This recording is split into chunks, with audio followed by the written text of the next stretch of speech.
funded from Iran. This is amazing. So many. Thank you so much for joining in and doing this. The other thing I'd love you to do is then tell me what type of research you currently do. So I, in fact, research. It's like I'm Joe and I research methods. Research is actually what I research, which isn't completely mad. So drinking water access sustainability, wonderful. Cyber psychology, hi Scott. We've got some nice cyber psychology things. Human computer interaction, women's spirituality, rituals, goddess history, online writing pedagogy. I used to be in public health. Radicalization. Oh, we've got some stuff on radicalization.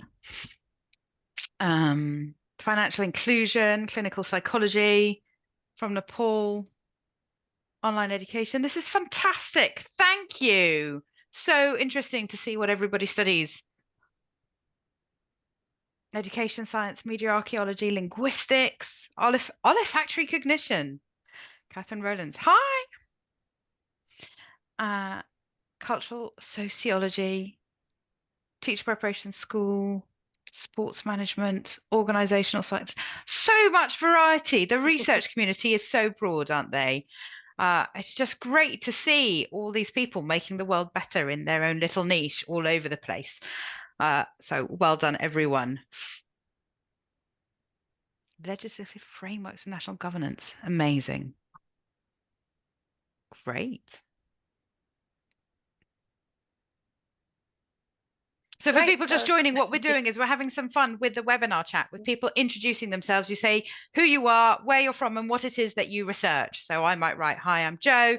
I study research methods. I'm Joe from Cambridge in the UK. I study research methods. You can, in fact, just study research methods. It's just lovely for me and Johanna. I know you've all given talks before yourself, and you know that when you know your audience, you can give a better talk because you can just bring in those little extra bits. So this isn't just frivolous and a good use of time. It also helps us do a better job when we're talking. Hello, Vasani. Great. We're about 3 minutes in now. So what I think I'll do is I'll launch. We have a small survey for you guys to do as a sort of an icebreaker. And I think that's a good idea for us to do. So yes, go ahead and fill in that one if you like. Just as a short intro, I'm Danielle. I am from Sage Publishing, and we are joined by Joe and Johanna from Gorilla, the experiment builder, and I'll hand over to them to introduce themselves and tell you a little bit more about what we'll be talking about today. So Joe, I don't know if you want to kick it off. Kick off, yeah. Can you see my screen? Yes, we can see your screen. Yeah, and it doesn't have the poll in front of it or anything. The poll, the poll is in front of it. Unless people have answered, responded to the poll, I think it just disappears. I see. Well, all the more reason for them to. Yeah, we can wait a few minutes. Wait a few minutes. That's fine. We'll probably give it a minute. Yeah. The poll.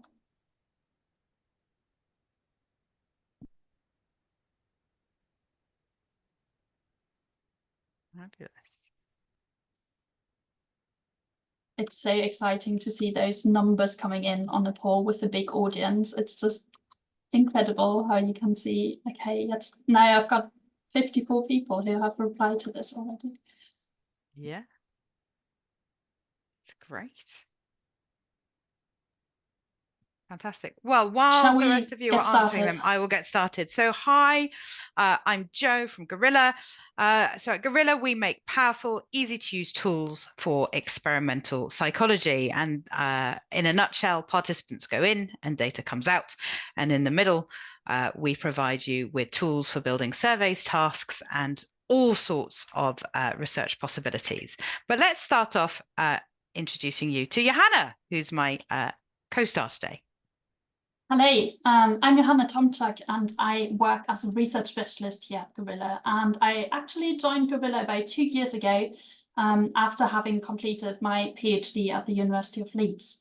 Now, my entire PhD was taking part during the pandemic, and that meant I was forced to use online research My research area was cognitive psychology, and I had all those plans for lab-based testing. But it turned out I wasn't able to do any lab-based testing, and I moved into online research. And this turned out really, really positive. First of all, it allowed me to finish on time. I completed my PhD in 3 years while still having a part-time job and weekends to myself where I could do other things than science.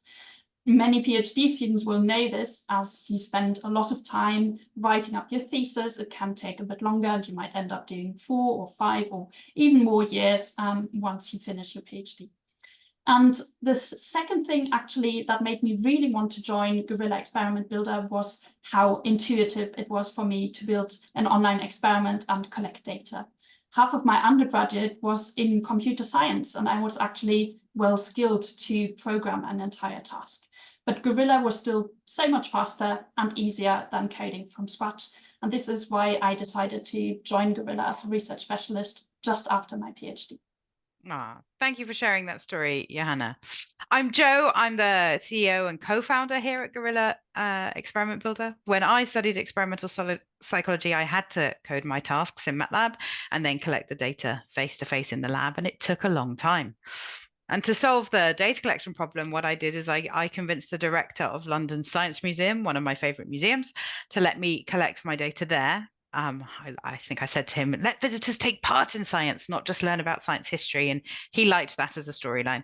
So, and then I collected my data in the Science Museum in about 2 weeks. It was pretty cool. But still, I was pretty envious of those using questionnaire tools who could, one, create their studies without having to do any coding, which I still had to do, and then collect data at a far larger scale and with so much ease, often in just one day.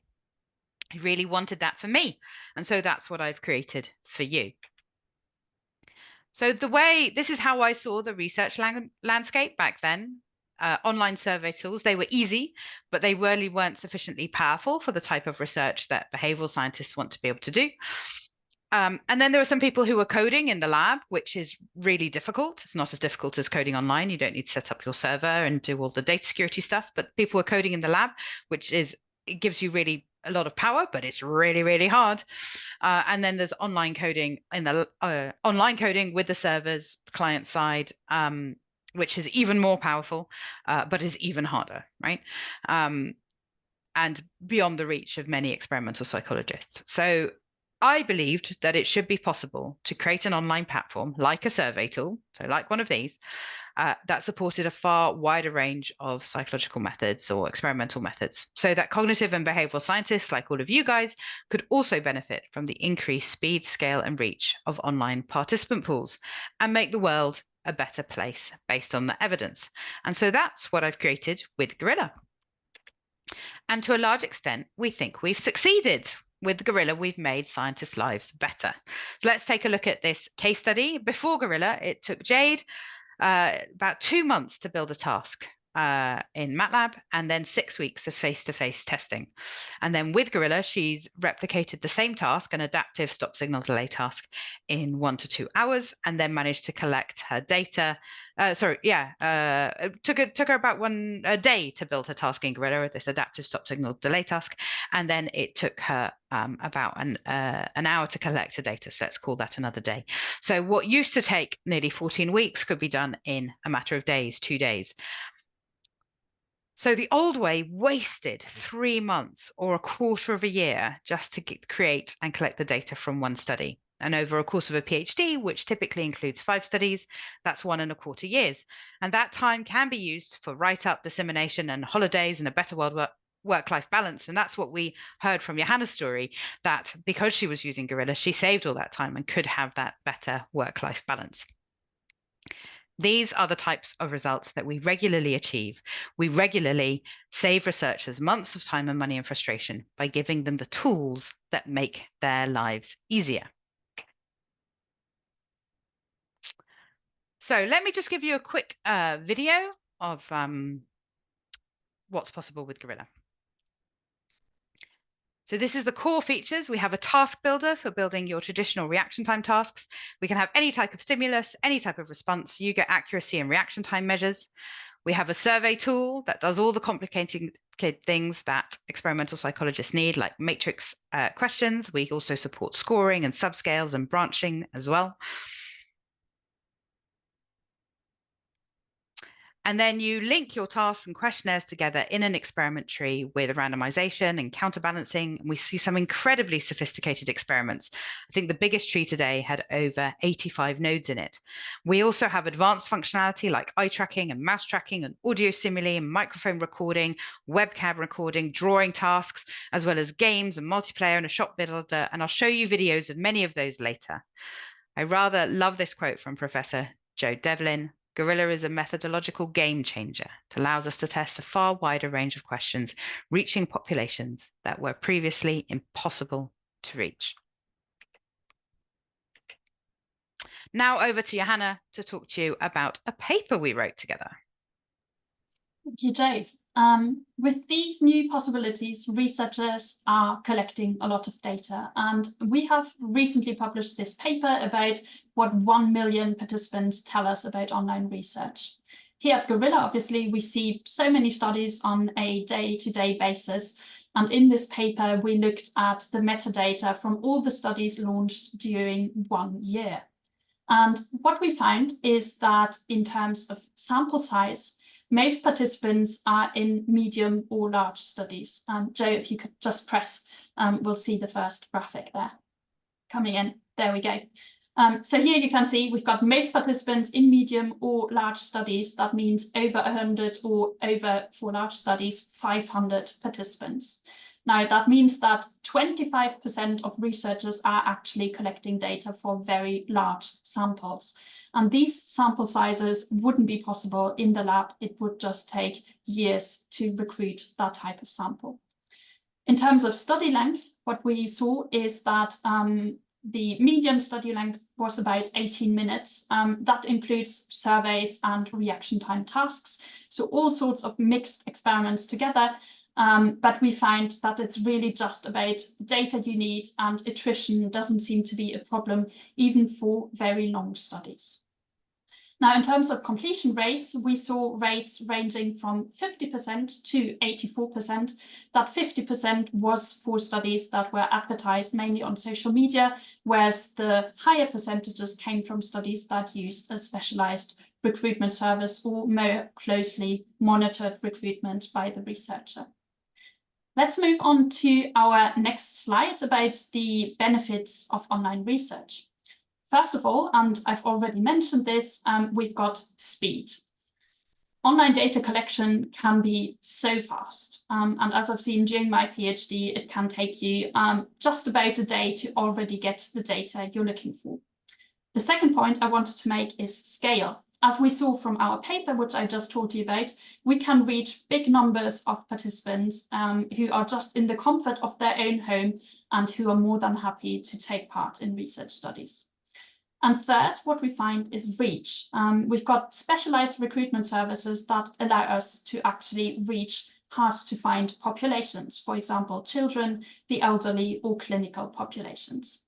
Therefore, we can collect more high quality data, write more publications, and disseminate more knowledge, and therefore create a more positive impact on the world. All of that in less time.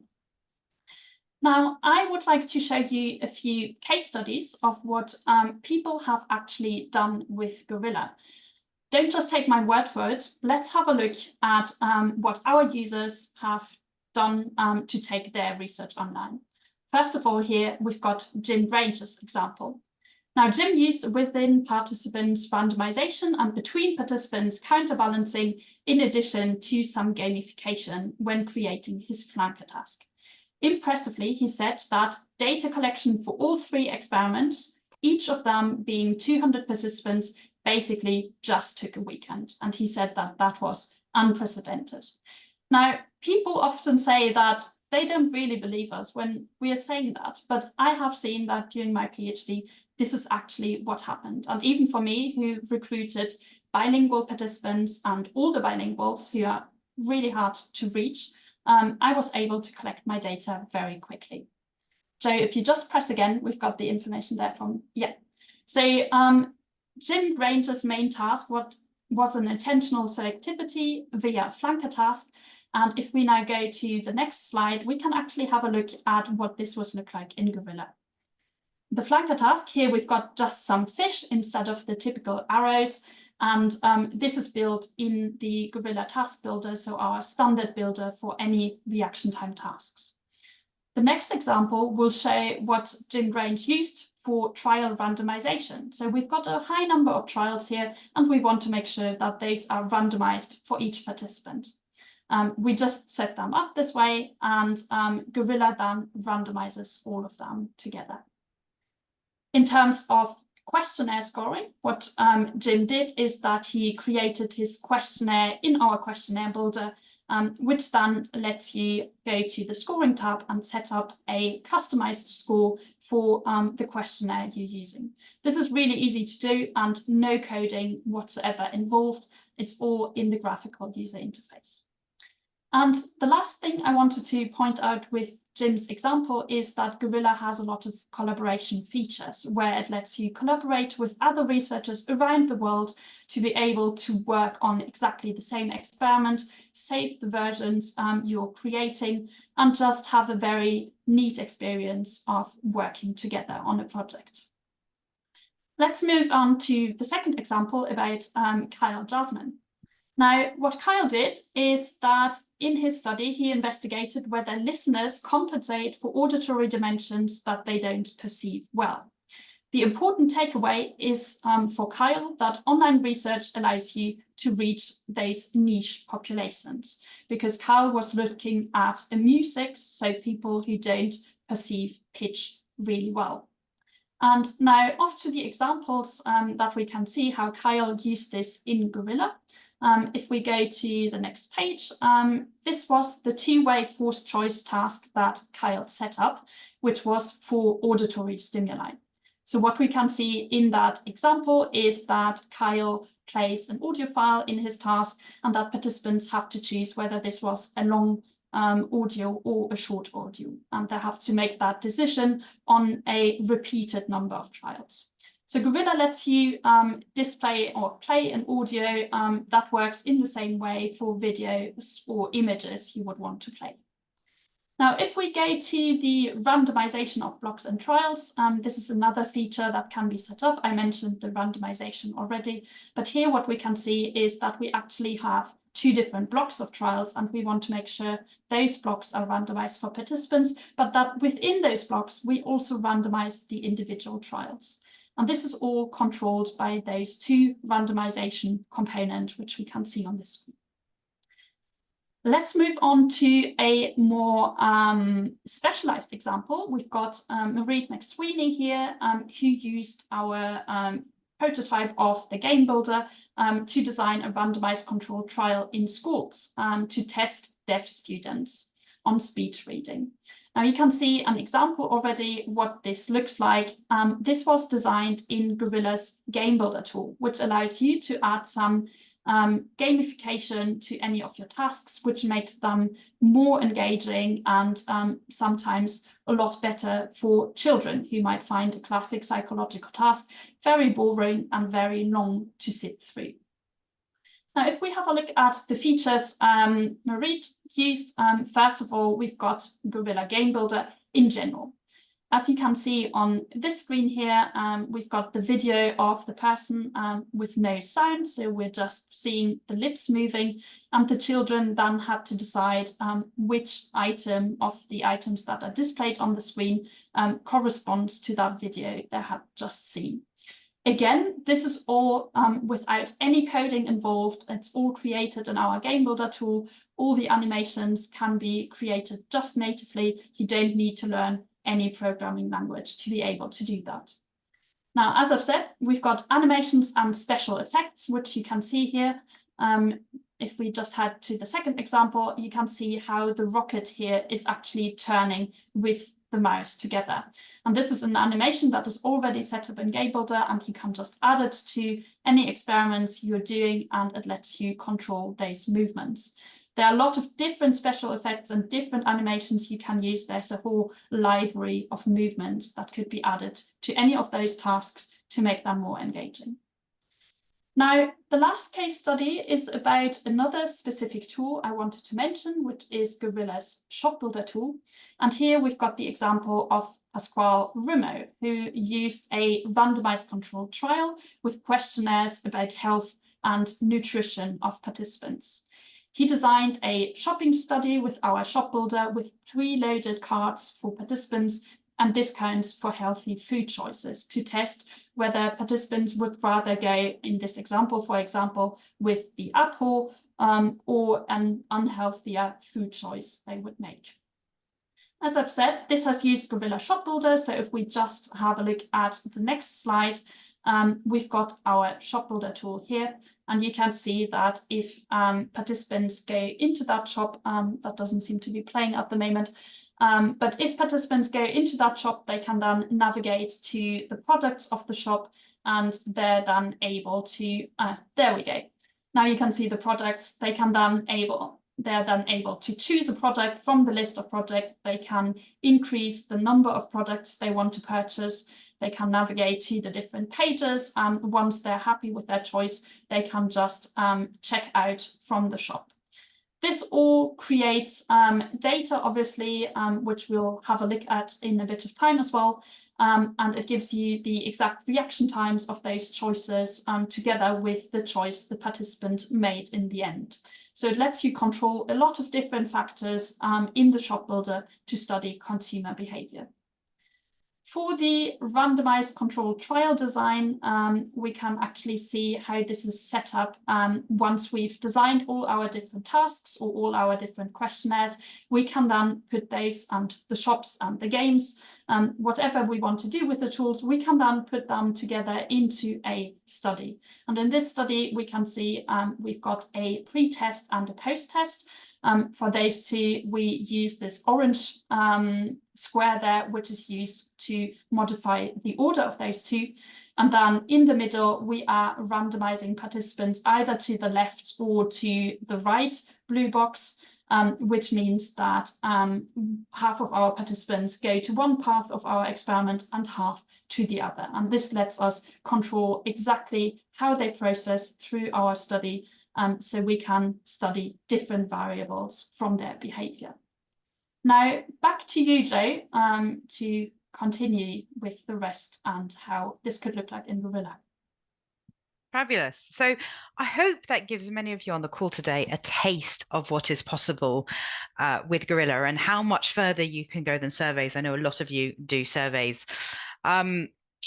Obviously, Johanna and I have got thousands of case studies that we could share with you, but we can't cover everything in 40 minutes. We have ones on misinformation on social media. We have ones on cyber psychology and creating website simulations, but we can't do everything. But what I can do is direct you to this website, which is the beonlineconference.com. This is a conference that I host, and there are over 100 short talks from researchers from a wide range of disciplines. Motor research, auditory research, memory research, clinical research, addiction research, and more.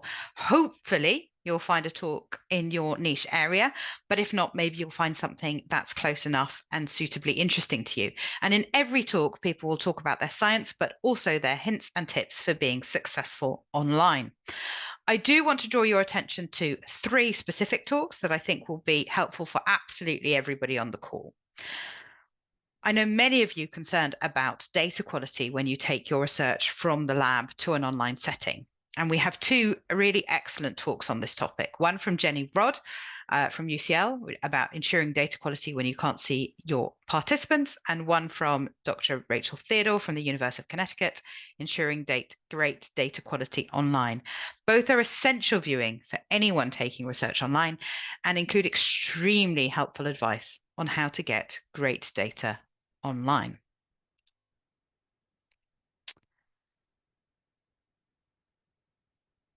Great news, though, is that the data quality, once you've honed your protocol, is excellent. I love this quote from Rachel.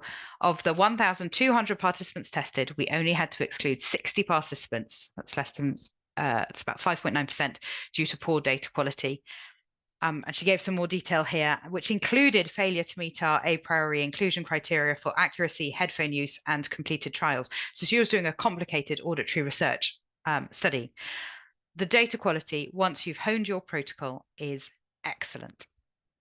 I've also taken these two images from Dr. Casey Rourke's talk, just so that you can see a sneak peek.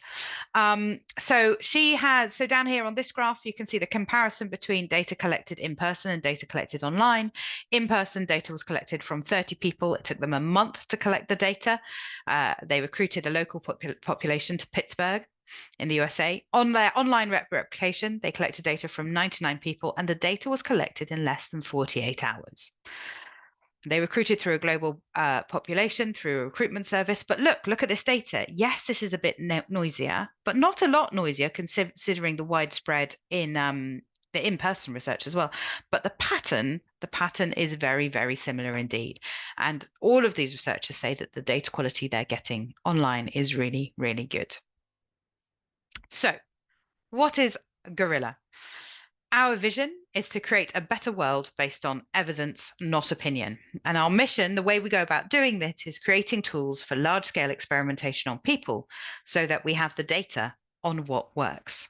In a nutshell, participants go in and data, gorgeous behavioral data, comes out. And we've achieved that by creating an all-in-one, powerful and easy-to-use platform that allows researchers to create surveys, reaction time tasks, and more, and then link those together in an experiment flow with randomization and counterbalancing and all the experiment controls that you'd expect to need. You can also create games, multiplayer tasks if you're studying behavior in a social context, shopping simulations, UX, UI simulations, cyber psychology simulations, and more, so that you can easily use a mixed method approach in your research and focus on the science that you love, not the programming that takes such a long time. So let me press play here. I promised you that I would show you some other things that are possible. So here we go. Let me see, can I get this to play? Yeah. So these are some of the advanced things you can do in Gorilla. Eye tracking is supported with the webcam. Mouse tracking is supported with the mouse, but this is mouse view. It's a popular way of doing eye tracking without the eyes. You can do drawing tasks, which is a different way of eliciting inputs from participants. You can do social media simulations, which are useful for studying misinformation. You can build navigation simulations to see how, by essentially linking photos together, and see how people navigate a space. You can create website simulations, UX, UI simulations to test document navigation, messaging, and information retention. You can create, we have this cool no-code game builder, which allows you to create engaging reaction time tasks. We can do multiplayer tools so you can study behavior in a social context. And this includes a chat widget, so you can actually get that, and a video widget. And you have shopping simulations so that you can determine products, prices, adverts, and more. It's particularly useful for consumer psychologists. So what we say is we have Gorilla, you get detailed behavioral metrics, no matter the task. So hopefully that gives you an idea of new possibilities in online behavioral research that goes far, far beyond surveys.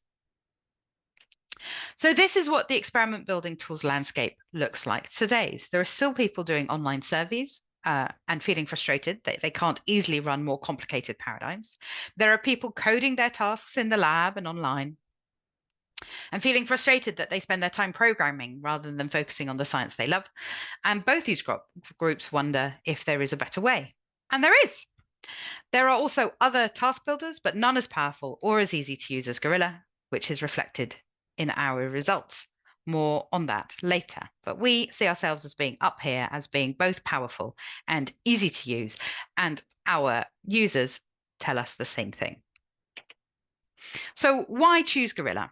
It's powerful so that you can do what you need without being technically constrained. It's easy to use so that you save time and can focus on science, not programming. And it's supported so that you're never lost and never alone, which makes it a better product for you to succeed with.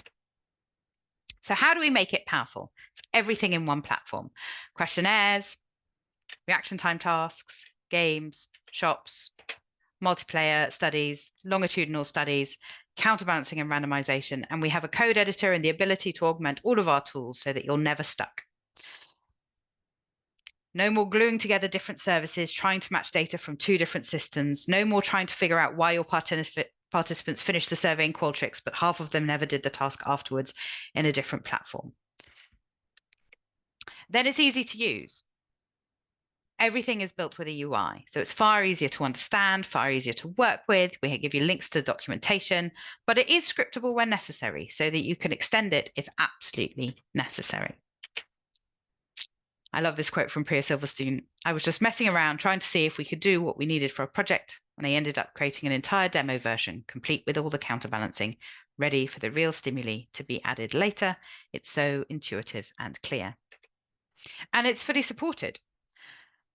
We have lots of support documentation, and our telemetry tells us that 90% of users succeed by just looking at the support documentation. For those who get stuck, there's a support desk. It's fully staffed by real people. These are the 4 people on the support desk, all of them whom have degrees in behavioral science.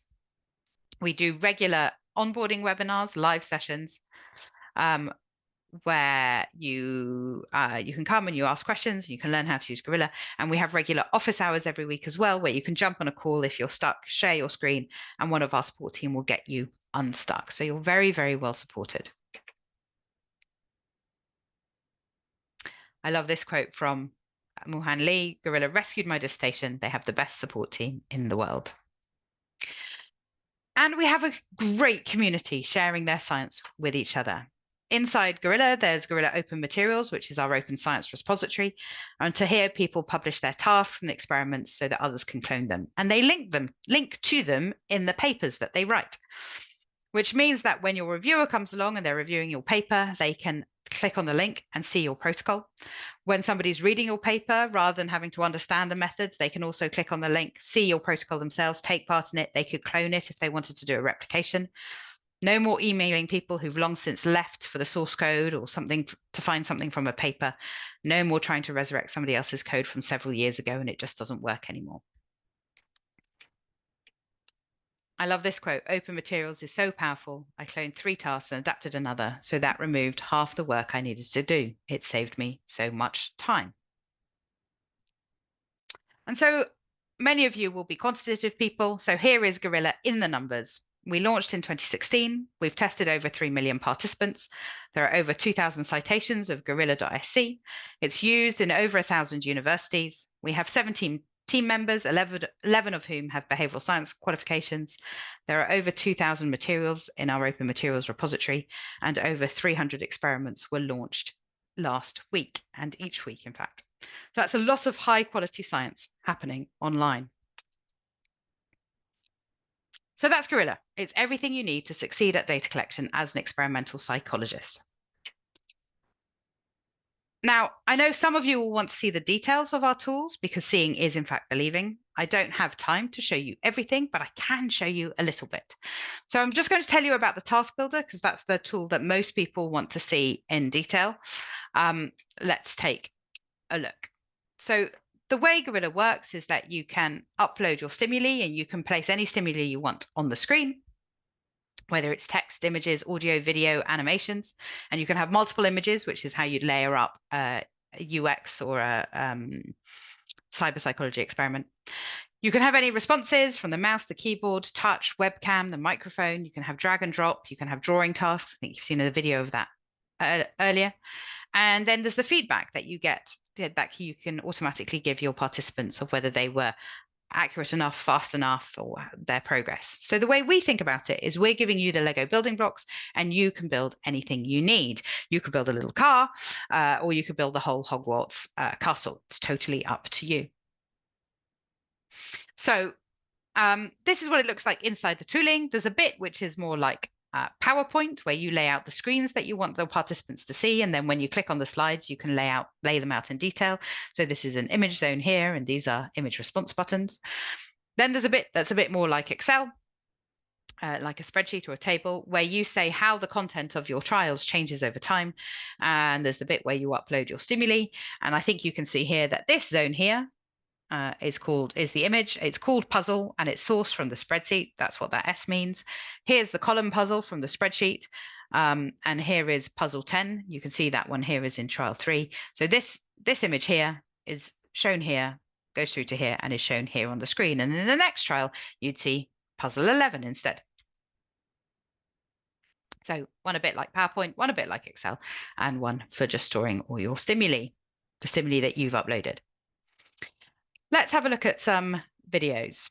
So the spreadsheet drives the task.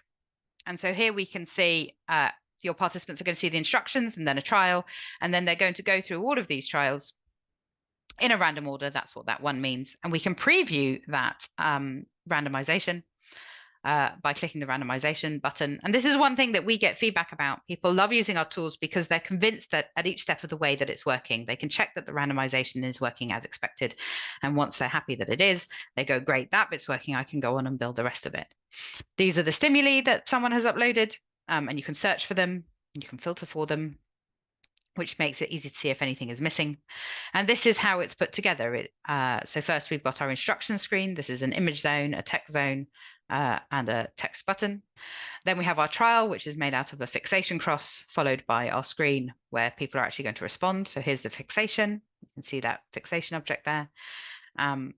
And here's the screen where we've got an image object here and our image response buttons over here. Those are listed down the side. So let's see how we set up a trial. We've got this easy to use interface, very like PowerPoint if you're used to that. You can move things around, you can resize them, you can put them exactly where you want them to be on the page for your participant.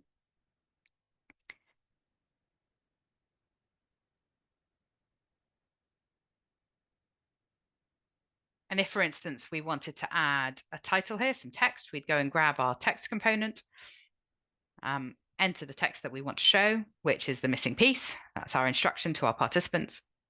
And then we can drag that up to the top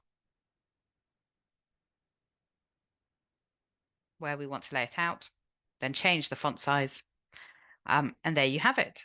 We've just added a title, and we can preview what this looks like on different screen sizes, because if you're launching things online, that's what people worry about, is will it look good on any device?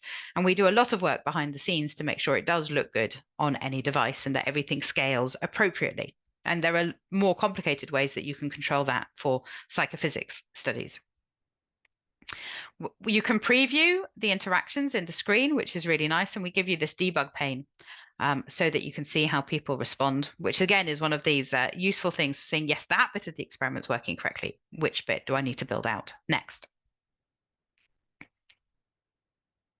And here we're going through, we can go through the separate trials if we want to see that they're all working as expected. Now, if we wanted to add something like feedback to our study, there's going to be an object for that. So we call them components. There's going to be a component for anything you need. There's a component for feedback, which knows that it's listening for accuracy. And if you get it right, it should show a tick. And if you get it wrong, it should show a cross. And you can change those by uploading different images if you want. So now when we get the right answer, we see that tick appear. And when we give the wrong answer, we see a cross appear. But there are components for everything. There are components for mouse tracking, eye tracking, all sorts of things. So that's how we'd add feedback. What about adding a timer? It's very similar. There's a component for that. We go to add object. Well, first we go to the screen and we're going to add a component here, which means we're going to set a time limit on the screen. It's called a time limit. We're going to set that to 5 seconds, 5,000 milliseconds. And so that screen will now automatically end after the 5,000 milliseconds so that participants have to answer in a set period of time.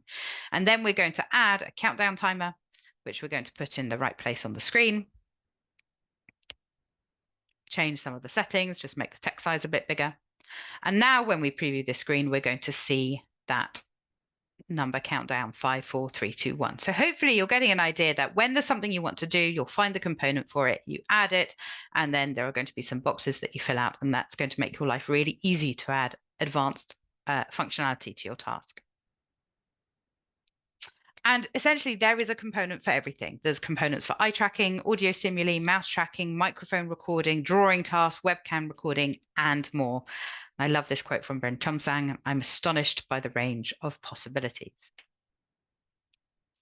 One reason we know we've succeeded at making Gorilla sufficiently easy is that it's used to teach undergraduates. UCL have been using Gorilla to teach research methods since 2016. Through their first year, their research methods, lab classes, and statistics classes are integrated so that theory turn into experiments and experiments turn into data analysis and statistics. And at the end of their first year, they're set the challenge of investigating how to increase charitable giving using the theories that they've been taught. And they present their results at a poster competition, just like at a conference. And they generate an impressive body of work every year. And some of their students have even applied to take their research to conferences and have been accepted and have gone and presented their work at conferences. This research embedded teaching approach has many benefits. Students learn practical research skills for both their future in academia, but also taking these skills into industry, and Gorilla's used in quite a few behavioral science consultancies in industry. But PIs can also use their students to progress their own research agenda while managing their teaching load. So if they're teaching, but they've got a research agenda as well, they can give the students problem spaces to solve. The students go and study the theory, come up with ideas, run the experiments, collect the data, and the PI can write that up with them as published papers. So it's great for careers and great for science. So if this is interesting to you, what should you do next? If you're convinced you should try out Gorilla, then the next step is to sign up. Say yes to the onboarding tutorial, which will teach you the tooling in about 15 minutes, and then come and watch an onboarding webinar. It's completely free to sign up and try our tooling. We won't even ask for a credit card or anything. So have a go. Run the experiment. You're all experimentists. Run the experiment. Find out if you like it. And if you have a question before signing up because your study has particular complexities and you want to know if we're a good fit, then come and chat with me or with Johanna, and we'll link you to the resources that you need. Alternatively, if you don't want to sign up immediately, what you could do is, I think Claire is going to put a link in the chat. And if you click on that, you can just enter your email address and we'll set you up with an account and add £50 worth of credit to your account so that you can run your first study on us. Finally, if we'd love to stay in contact with you guys, and we have two other events to tell you about. One, we run regular grants. One of them has just closed. I'm sorry about that, but there will be more this year. So if you're interested in the grants that we offer, register to be on our mailing list. The link is here at the bottom of this slide. And if Game Builder looked interesting, in case you're interested in creating engaging tasks for your participants, then there's a webinar on that coming very soon on the 16th of May. And you can register for that too over here.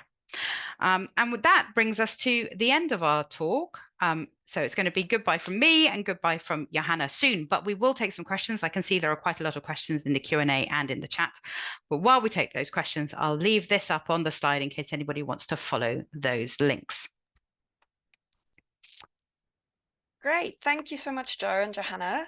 I think for the first question, there was a question regarding how Gorilla is applied in qualitative research. So I don't know if you want to field that one. Johanna, do you want to take it? I can go forward. Go on then, yeah. So obviously we have shown you the survey tool. We've got our questionnaire builder too. This lets you design surveys for qualitative research. I've already replied to someone in the chat saying that we've got open text responses as well as more restricted questionnaire items, which you can use, for example, multiple choice questions or drop downs where participants have to choose an answer. We also have number entry components and date entries. So all of those items would make up your survey and you can use them at your convenience. And as I've said, for more qualitative research where you're looking for open text responses, that is totally possible as well with Gorilla, as you can just use the survey and design your survey in that way that you want participants to write a longer text and then analyze their text responses. That's all possible. The other thing that people do is they do, you can use the task builder to show people videos, and then you can do talk out loud protocols. So you could show a video and then just have them respond with an auditory response about how they felt about it. You can then download those auditory recordings, put them into something like rev.com to get them transcribed, and then you can do the semantic analysis that you'd usually do on their words. Or you could show them GIFs and just get them to talk about what they're seeing, how they feel about it. But there are lots of ways of showing a stimulus to someone and essentially capturing their response either in text or talk out loud protocol. We know people have used Gorilla. I'm not sure if you'd call this qualitative research, but to get video stimuli back. So there's a video recording zone, so you can record your participant. That one was used to actually create a corpus of sign language from sign language users. So you go, could you please sign this sign? And they put up a picture of an apple and everybody would sign apple. But it was a way of getting a large volume of videos from all over the world. Well, this was actually just in one country because you want the consistency of the language of how people sign that language. And then you can do the analysis of that corpus of data after the fact outside of Gorilla. But hopefully that gives you a sense of some of the things that are possible. Great, thank you. I think another interesting question is, how is data security ensured? So we meet all of the data security standards that are necessary for the universities. We use top tier servers. It's a really important question, and I'm really glad you asked that, actually, because it's one of the things that is so important. We're dealing with human data here. This is super important. We do business with 1,000 universities worldwide. All of them have put us through their data security mill, which is arduous and hard, but we nearly always succeed. We have top quality servers. They're penetration tested every year. We have all of the data processing agreements and privacy policies that we need. We take data security extremely seriously. We also give you lots of ways of collecting data anonymously. That reduces the risk. And we give you other tools for data minimization. So when it's really sensitive data, sometimes people want to collect their data in a day and then download it from Gorilla and then delete it, so that we don't have the access. We don't store the data long term. That's a good data minimization strategy. And there are other things we do. So if you want to know the age of a participant at time of testing, but you don't want to know their date of birth because that becomes identifying information, we have ways that you can have specific questions where you ask for their year and month of birth, but not their day of birth, which is a way of minimizing that risk as well. So universities have thought really carefully about data security. We've thought really carefully about data security, and we've done everything that we think is possible to ensure the data security. Great. I think this one kind of ties into the previous one a little bit. How do you ensure that participants are not bots or bad actors? Johanna, do you want to take that one? Otherwise, I'll just talk forever. So I can do that. So we do have a range of different bot checks, which actually allow you to control for exactly that. We find researchers use a lot of attention checks as well in their tasks, which can be easily just added to any given task you're using in Gorilla, and which then let you filter out that data. And the good thing about using Gorilla in that way is also that you don't pay for an incomplete participant. So if you're deciding, okay, this participant has failed my attention check, and you made that an essential criterion, you will not pay for their data, and you will only pay for all the complete participants you will be collecting. So different checks like that let you make sure that you don't have any bots, but we generally don't find a lot of evidence for bots in online research conducted with Gorilla in general. So that's the main message, I think, to take away from that. Yeah, partly because questionnaires are sort of like, bots have been trained how to take part in questionnaires, but they haven't been trained how to take part in behavioral studies. So they just get stuck, right? When you're shown a picture of a snake and asked to type in, what is it? And I've got no idea what that is. And so they just die, and then you don't include that data. So that's one of the reasons. Brilliant. Okay, so onto a different topic now. In using Gorilla for teaching, do you have sort of a user manual that people can use to get started? Yeah, I mean, students are really successful with our platform. They need when they sign up, they can go through the same onboarding tutorials that exist and that help them get started and learn how to use the tools. And then we have some in our Gorilla Academy. We've got some lectures and ideas of things that you can do with undergraduates as well. But it is something we're thinking of doing some more work on later this year. But we generally find there are a lot of university using Gorilla with undergraduates, and the students manage pretty well. Johanna, you do quite a lot of the teaching of undergraduates. Do you want to speak to your specific experience? Definitely. So we have loads of first-year students actually who learn research methods by using Gorilla within their lectures. We just recently spoke to a lecturer about their project they're doing. And it's fascinating the kind of research undergraduate students can already do by just following an experiment built on Gorilla, and they adapt a few things. For example, they decrease the number of trials, they add an image here, and they just participate in the experiment design, experiment building. And they then have this whole experience of putting an experiment together and how research is done and how data is collected. And that's what they find is very valuable for their future careers. So we actually have a very good experience with students and even first-year undergraduate psychology students who use our platform. One of the things we do is provide quite a lot of samples, which is helpful for students getting started, and then they can, as part of the onboarding webinar, we sort of teach them how to audit a sample so that they can see when they clone a sample, they go, okay, I can see how that's been created and I can see how I should modify it. And then Gorilla Open Materials has got lots of papers that have been published and all of the materials set in there. So it's easy for them to read those papers and go, and in the discussion it says, what would be great is if somebody could do this bit of extension. And so they can take that on and go, right, those are the extensions. Claire, could you put the link to the general samples, please, if possible, into the chat? I've got it. You've got it. Thanks, Johanna. There are some samples you can access from outside of Gorilla, and then there are others that you need to be logged in to access. You can also put the link to Gorilla Open Materials. I think there are other great content there. What's next, Danielle? Great. So Timothy has a couple of questions about ethics and data collection, if you would like to address a few of them. So, for example, what access to participant data by Gorilla does this what kind of access to participant data has Gorilla got? And does this warrant an additional disclaimer for participant consent? And then sort of part two, is there additional sort of debrief material following the use of deception during research data collection? So we're the data processor, not the data controller, and we only have access to the data to the extent that you give us permission to access your data. So if you got in touch with us and said, hey, could you help me understand this data file, then you'll give explicitly giving permission to our support desk to access your data to help you understand it. But that's the only situation where we would. If you wanted to be extremely cautious, I think all you'd need to say in your ethics is that the participant gives the researcher and the research team and to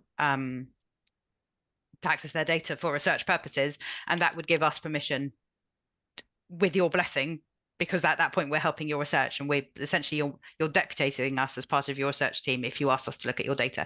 But generally we have no legal right to access your data, and so we wouldn't access your data. We're storing it on our servers and we have the technical capacity to look at it, but that would be a breach of our contract with you, and we obviously don't breach our contract with you. The second question was about debriefing and deception. What most academics do, there are 300 experiments launched last week and the week before and the week before. We couldn't possibly know what's happening in them or what method somebody is using. The possibilities are so vast. So it's the researcher's responsibility to debrief their participants as is appropriate for their experiment. And that's where the experiment tree is so powerful, is that you can create your whole experiment and then you can use the questionnaire at the end to go, now that you finish the experiment, we'd like to provide you with some debrief material, and you can list any debriefing that you want to do. And in fact, it's very good practice to do that. One of the Be Online talks, I think it might have been one that I gave, is about how to things you can do to increase the experience for your participants. It's a great idea on that debrief screen to get feedback from your participants on what they enjoyed in the experiment and what they found hard. And when they comment, your experimenting will get better because you're getting feedback from the end user. So I'd definitely recommend doing that. Claire, if you remember the talk that I gave, I think it was the one I gave, I don't know where it's stored, but if you can put a link of it in the chat, I think it's my pinned Twitter post as well. That might be useful. Brilliant, thank you. So we have about 5 minutes left, so I think this will be the last question.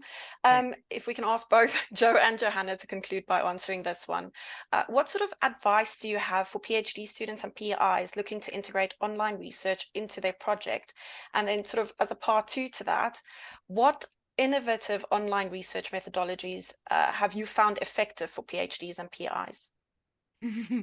Johanna, do you want to go that first? That is a very complex question, obviously. We do see so many different projects on Gorilla that it's really hard to pick one of them, what is a special one. But I think we've touched upon a few of them actually today. We had a look at the gamified study. We had a look at the shopping simulation for consumer research. We've seen the mouse tracking and the eye tracking, which can be used, eye tracking actually with webcam eye tracking.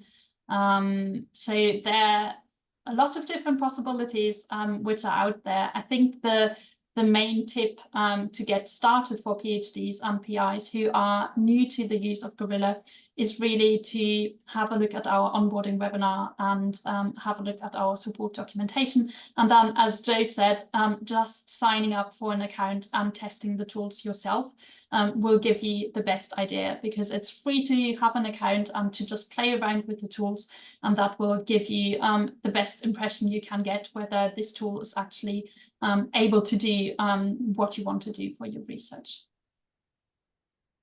Yeah, I think what I would say is if you're a PhD student looking to take on online research, this is how I'd approach it. I expect you've already done a study in the lab. So the first thing I try and do is do an online replication of that study in the lab. And that's because you're a good and skeptical experimenter. And the first thing you should do is make sure that you're convinced of the data quality of online research. And because you've got the lab data and you can then get the online data, you can do that comparison yourself. Now, once you've done that comparison, you can then go, how can I extend that research? And that will need to be driven by the theory of your specific research. It might be that you want to look at an age difference. Do 20-year-olds behave the same in this task as 60-year-olds, or do kids behave the same as 60-year-olds? That could be an interesting question. It might be you want to look at task performance across countries. Do Americans behave the same as Germans? It might be that you want to look at that task performance, but in a social context, in which case you'd use our multiplayer tools. Like, this is how people behave in an isolated condition on the lab and in the lab and online. But how do they behave when I put them in a social context? Does that change their behavior? Or it might be that you just want to make it more fun and more engaging, or just more real world. You know, our traditional psychology tasks are extremely dry, and the real world is not extremely dry. It is rich and complicated, and we're processing our decision making in really complicated environments. And that's one of the things that's quite interesting about games, is you can create these more real world simulations and go, look, I know how people process data quickly and attend to data on a computing screen when it's dry. What if I turn this into a fake, I don't know, air traffic control desk, and I make it about planes landing, and I can change the auditory stimuli at the same time so that I can make it a greater sense of panic or decrease the panic? Do I get the same effect when I make it more real world? And you could take that journey from the theoretical construct of lab clean studies to a more real world practical applied. And that's how you actually had someone saying exactly that in the Q&A. The last comment in there is exactly about the lab bias. I'm sorry. Well, whoever's idea that was, it was a great idea. You should have said it. Anyway, so that's what I think I would do. I do the lab study first, I do the online replication, and then I try and find a theoretical extension of that online replication to test it and broaden it in some interesting way. Excellent. Thank you so much, Joe and Johanna. I think that concludes the session for today. Thank you, everyone, for attending. Have a great day. Bye. Bye. Thank you, everyone. Bye. Thank you. Bye.